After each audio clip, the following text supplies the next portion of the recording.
ସାପ କାମୁଡ଼ାରେ ନାବାଳକର ମୃତ୍ୟୁ। ହରଭଙ୍ଗା ବ୍ଲକ ସାକୁସିଙ୍ଗା ଗ୍ରାମରେ ଶୋକର ଛାୟା।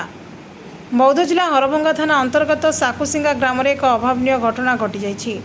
ସର୍ପାଘାତରେ ଜଣେ ନାବାଳକଙ୍କ ଅକାଳ ବିୟୋଗ ହୋଇଥିବା ଜଣାପଡ଼ିଛି। ମୃତକ ହେଉଛନ୍ତି ସାକୁସିଙ୍ଗା ଗ୍ରାମର ଦିଲ୍ଲୀପ ନାୟକଙ୍କ ପୁଅ ଆଲୋକ ନାୟକ।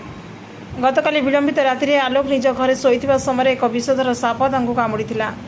ପରିବାର ଲୋକେ ଏହା ଜାଣିବା ପରେ ତୁରନ୍ତ ତାଙ୍କୁ ଗୁରୁତର ଅବସ୍ଥାରେ ଚିକିତ୍ସା ପାଇଁ ବୌଦ୍ଧ ଜିଲ୍ଲା ମୁଖ୍ୟ ଚିକିତ୍ସାଳୟରେ ଭର୍ତ୍ତି କରିଥିଲେ। ମାତ୍ର ଚିକିତ୍ସାଧୀନ ଅବସ୍ଥାରେ ତାଙ୍କର ମୃତ୍ୟୁ ହୋଇଛି। ଏହି ଖବର ପ୍ରସାରିତ ହେବା ପରେ ସ୍ଥାନୀୟ ଅଞ୍ଚଳରେ ଶୋକର ଛାୟା ଖେଳିଯାଇଛି। ଅନ୍ୟପଟେ ଖବର ପାଇ ହରଭଙ୍ଗା ପୁଲିସ ଡାକ୍ତରଖାନାରେ ପହଞ୍ଚି ଶବ ଜବତ କରିବା ସହ ଏକ ଅପମୃତ୍ୟୁ ମାମଲା ରୁଜୁ କରି ଘଟଣାର ଅଧିକ ତଦନ୍ତ ଜାରି ରଖିଛି। ତେବେ ଗ୍ରାମାଞ୍ଚଳରେ ବାରମ୍ବାର ଏଭଳି ସର୍ପାଘାତ ଜନିତ ମୃତ୍ୟୁକୁ ନେଇ ସାଧାରଣରେ ଚିନ୍ତା ପ୍ରକାଶ ପାଇଛି।